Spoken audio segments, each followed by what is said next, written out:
नमस्कार, आप देख रहे हैं नेशन लाइव और मैं हूं आपके साथ रवीना। अभी हम बैठे हैं पांडव नगर में, जो लक्ष्मी नगर का एक वार्ड है, लक्ष्मी नगर विधानसभा का 16E वार्ड है। यहाँ के जो निगम पार्षद है बीजेपी से हैं, गोविंद अग्रवाल जी, वो हमारे साथ मौजूद हैं। अभी इनके वार्ड की बात करेंगे, जो जनता ने हमसे बातचीत कही है उनकी बात करेंगे, और क्या अभी, क्योंकि जो सीट है महिला के लिए आरक्षित की गई है, क्या इनके आगे के प्लान्स हैं इन 5 सालों के लिए, वो बात करेंगे। नमस्कार सर। नमस्कार। तो शुरुआत करते हैं सर इसी सवाल से कि 5 साल का आपका कार्यकाल खत्म होने वाला है, तो क्या क्या आप ऐसे हमें कार्य बताएं या जनता को बताएं कि आपने बदलाव किया उस क्षेत्र। देखिए, एमसीडी ने जो भी एमसीडी से संबंधित काम हैं, मुख्य रूप से अगर हम साफ़ सफाई का काम करें, हम जल जनित बीमारियां जो हैं, मच्छरों से संबंधित बीमारियां हैं, वो उनकी बात करें। क्षेत्र में जो कूड़े के निस्तारण की बात है, पॉल्यूशन के कंट्रोल की बात है, पार्कों के रखरखाव की बात है, सड़कों नालियाँ गली इनके निर्माण की बात है, और अन्य जो भी काम नगर निगम से संबंधित हैं, वो सारे काम जितने संभव हुए हैं वो सब इस वार्ड में किए गए हैं। और लोगों से लगातार मिलना जुलना, लोगों से संपर्क, लोगों की जन समस्याएँ, लोगों के लिए जो एक परमानेंट ऑफिस होना चाहिए, वो सारा काम पहले दिन से 5 साल हमने पूरा सेवा भाव से कार्य किया है।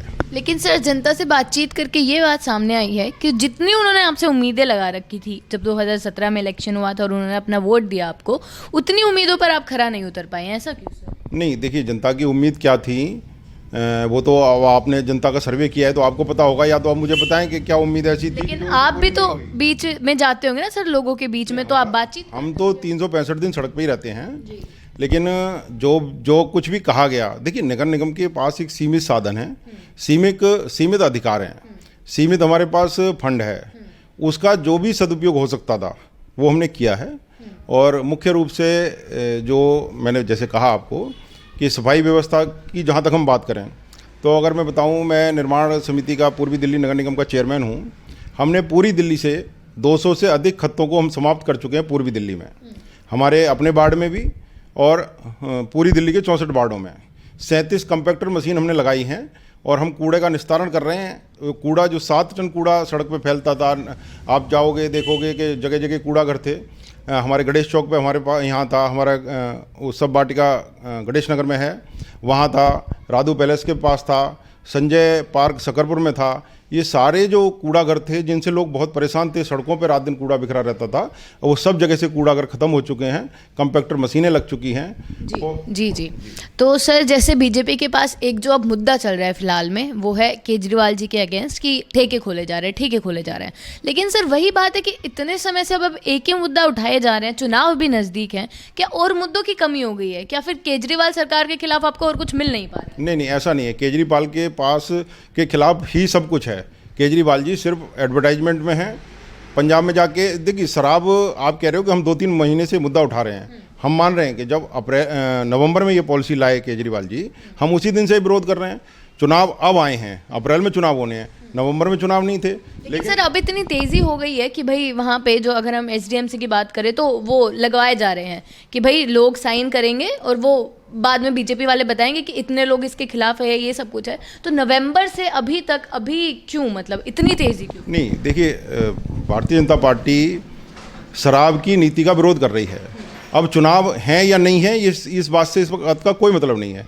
क्या भारतीय जनता पार्टी का ये जिम्मेदारी नहीं है कि अगर दिल्ली को इस तरह के एक शराब की नगरी बनाने की तरफ, युवाओं को का फ्यूचर बर्बाद करने की तरफ, महिलाओं को मतलब असुरक्षित करने की तरफ अगर केजरीवाल ने इतना खतरनाक एक कदम उठाया है, तो एक राजनीतिक दल के तौर पे भी और एक सामाजिक कार्यकर्ता के तौर पे भी जो हमारा ये दायित्व बनता है कि हम उनका विरोध करें, और हम वही विरोध कर रहे हैं। जी, तो है या नहीं है? चीज़ ये भी नहीं कि सिर्फ एक ही मुद्दे पर फिर अब ध्यान दिया जा रहा है, तो चुनाव भी नज़दीक है, तो और मुद्दे, अगर अन्य कौन से मुद्दे पे ध्यान नहीं दे रहे हैं बताइए? पॉल्यूशन की बात हो, चाहे दिल्ली के परिवहन की बात हो, चाहे जमुना की सफाई की बात हो, चाहे जो हमें नगर निगम को फंड वो नहीं दे रहे हैं। देखिए, फंड की बात आती है सर, लेकिन आप भी, बीजेपी आप पर आरोप लगाती है, आप दोबारा बीजेपी पर आरोप लगा देते हैं। ऐसा हुआ कि दिल्ली के जो वित्त मंत्री हैं मनीष सिसोदिया जी, हमारे पड़ोस की विधानसभा के ही हैं, कभी उन्होंने हिसाब लेके हमारे सामने बैठे, जब हमारे प्रतिनिधि गए, हमारी स्टैंडिंग कमेटी के लोग गए, हमारे मेयर गए, हम आज भी हिसाब लेके बैठे, जब हम 13,000 करोड़ रुपए की मांग को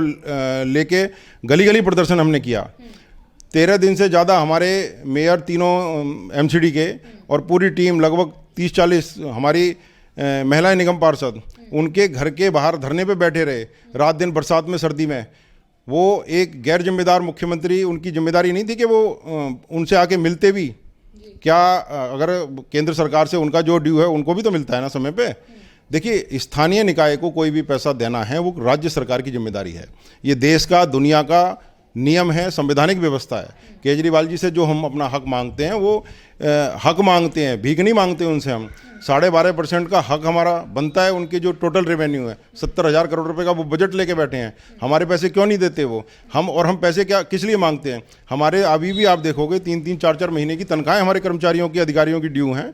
हम कैसे उनका मनोयोग रहेगा काम करने का? कैसे हम उनको प्रेशराइज कर पाएंगे भी आप काम कीजिए? तो मान लीजिए जैसे अभी मेडिकल बिल ड्यू हैं, पेंशन ड्यू हैं, सारे उनके सारे जितने भी अदर्स ड्यू हैं वो सब पेंडिंग है इसके लिए। तो सर जैसे आप आरोप लगा रहे हैं आम आदमी पार्टी पर, अभी मान लीजिए दोबारा इलेक्शंस आ रहे हैं, तो अगर जनता देखेगी ये चीज़ कि भाई बीजेपी इस चीज़ में समर्थ नहीं है कि वो अपना फंड ले सके आम आदमी पार्टी सरकार से ऐसे भी, तो क्या उनके मन में ये नहीं आएगा कि अगर नीचे भी आम आदमी हो जाते और ऊपर भी आम आदमी रहे दिल्ली सरकार में और पार्षद में, तो ये चीज़ें कहीं ना कहीं कम हो जाएंगी? नहीं, कोई कम नहीं होगी।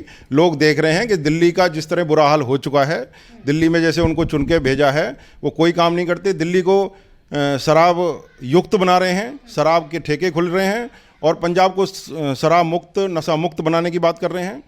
अन्य कहीं वो जाएंगे। अभी उन्होंने कुछ 2-3 कंपनियों को सारा ठेका दे दिया, दिल्ली का पूरी दुकानें बेच दी।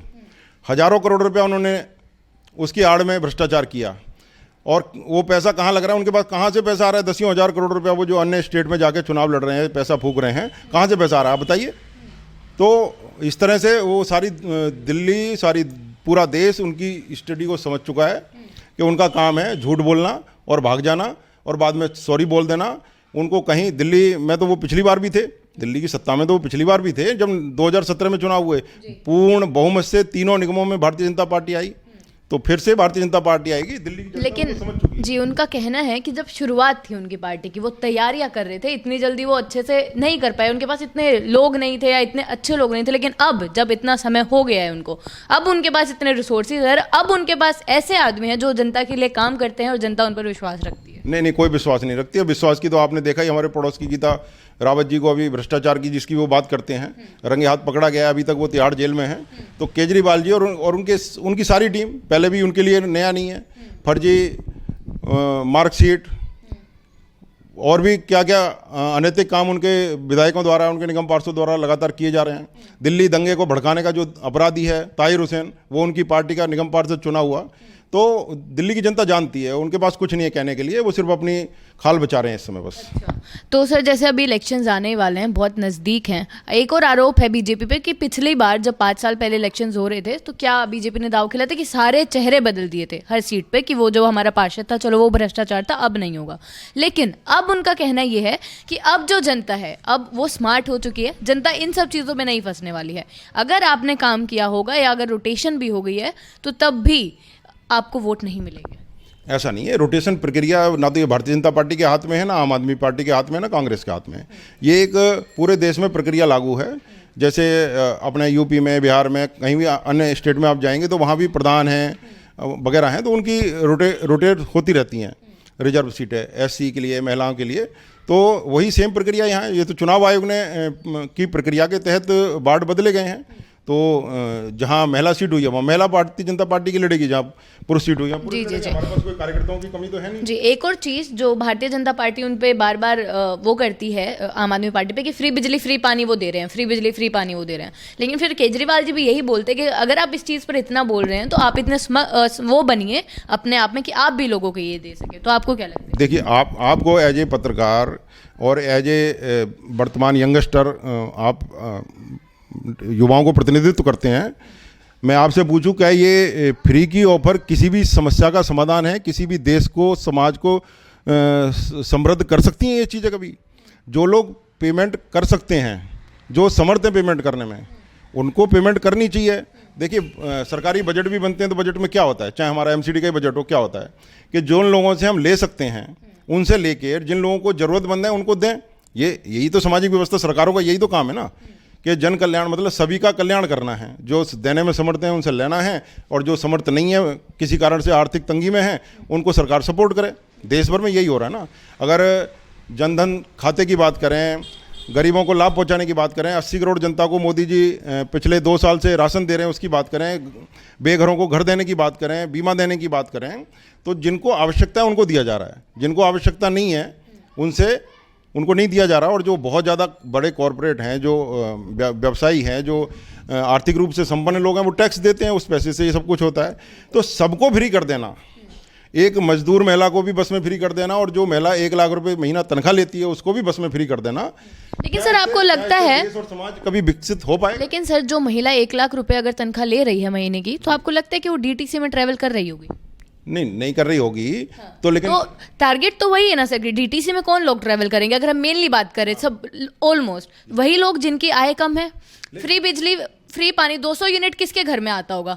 जो कम बिजली यूज कर रहे हैं। जिनके घर एसी चल रही होगी उनके पास से 200 से ज्यादा ही आता होगा ना सर। तो टारगेट कौन सी इनकी ऑडियंस हुई? तो गरीब ऑडियंस। आपकी बात से ये साफ जवाब निकल के आता है कि इसका मतलब उनको आर्थिक रूप से कमजोर लोगों को मजबूती देना उनका उद्देश्य नहीं है। उनका उद्देश्य वोट बैंक को तैयार करना है कि 1 लाख वाले को वो उन्होंने ऑफर दे दिया, उन्हें पता है ये चढ़ेगी तो है नहीं बस में, इससे तो ये तो अपने प्राइवेट व्हीकल में चलेंगे। इस तरह के जो आर्थिक रूप से संपन्न लोग हैं, लेकिन उनको भी उन्हें फ्री का लॉलीपॉप, और ये कह के मैं फ्री दे रहा हूँ, मैं फ्री दे रहा हूँ। वो कहे ना कि हम इस वर्ग को फ्री देंगे, कोई बात नहीं है, दें। जिन लोगों को जरूरत है उनको तो देश भर की, दुनिया भर की सारी सरकारें बिना कहे भी फ्री देती हैं। वो नया क्या कर रहे हैं? जी, तो अभी सर जो ये सीट थी पहले सामान्य थी, अभी महिला के लिए आरक्षित हो गई है, तो क्या कोई आपका भी है ऐसा चुनाव लड़ने का आपके यहाँ से, या कोई भी ऐसा कि आपके जान पहचान के, आपके परिवार में कोई ऐसा? जो भी भारतीय जनता पार्टी जिसको भी कैंडिडेट बनाएगी वो हमारी जान पहचान का ही होगा। हमारी बीच की कोई ना कोई कार्यकर्ता महिला होगी, वही चुनाव लड़ेगी। आपके परिवार से ऐसा कुछ अभी सामने नहीं? हम पूरे भारतीय जनता पार्टी हमारा परिवार है, जो भी लड़ेगी वो हमारे परिवार की होगी। तो फिर अभी अगर मान लीजिए दोबारा आपकी पार्टी से जिस भी महिला को मिलेगी, तो कौन से ऐसे मुद्दे होंगे जिन पर वो चुनाव लड़ सकते हैं, कि कौन सी ऐसी चीजें जो आप पूरी नहीं कर पाए और वो अगर पूरी करें? नहीं, देखिए, पूरी तो कभी होंगी नहीं कोई भी चीज़ है, क्योंकि ये तो रोजाना की आवश्यकताएं हैं, नित्य नई आवश्यकताएं हैं। सड़क एक बार बनाएंगे, टूटेगी फिर बनेगी। पॉल्यूशन है, रोज की समस्या है। पार्कों की मेंटेनेंस है, रोज की समस्या है। और कूड़ा उठाने की जहाँ तक बात है, तो कूड़ा तो 24 घंटे निकलता है, नाली रोज साफ होती हैं। तो ये सब काम हुए हैं और हम इन्हीं के आधार पर जाएंगे। और भी जो हमारी केंद्र सरकार की योजना है, दिल्ली सरकार का फेलियर है, एमसीडी के किए हुए अच्छे काम हैं, उन सब के आधार पर हम जाएंगे। और भारतीय जनता पार्टी निश्चित रूप से 2022 में फिर से निगम में सत्ता में लौटेगी। जी, बहुत बहुत शुक्रिया आपका हमारे साथ बनने के लिए। तो ये थे यहाँ के निगम पार्षद पांडव नगर से, कि इनको कहना है कि अगर जो अभी दोबारा यहाँ से महिला प्रत्याशी उठेंगी और अगर जनता अपना समर्थन देती है, अगर इन्होंने इतने अच्छे काम करे होंगे कि पार्टी का नाम बनाया होगा, अगर अपना नाम बनाया होगा, तो जनता संभवतः बीजेपी को ही वोट करेगी, वैसा ही वो काम चाहेगी। और अगर काम नहीं किया होगा तो जनता सब जानती है, वो दूसरी पार्टी को मौका देना चाहेगी। अभी तक के लिए इतना ही। ऐसी जानकारियों के लिए बने रहे नेशन लाइव के साथ। कैमरामैन मनीष त्रिपाठी के साथ मैं रवीना।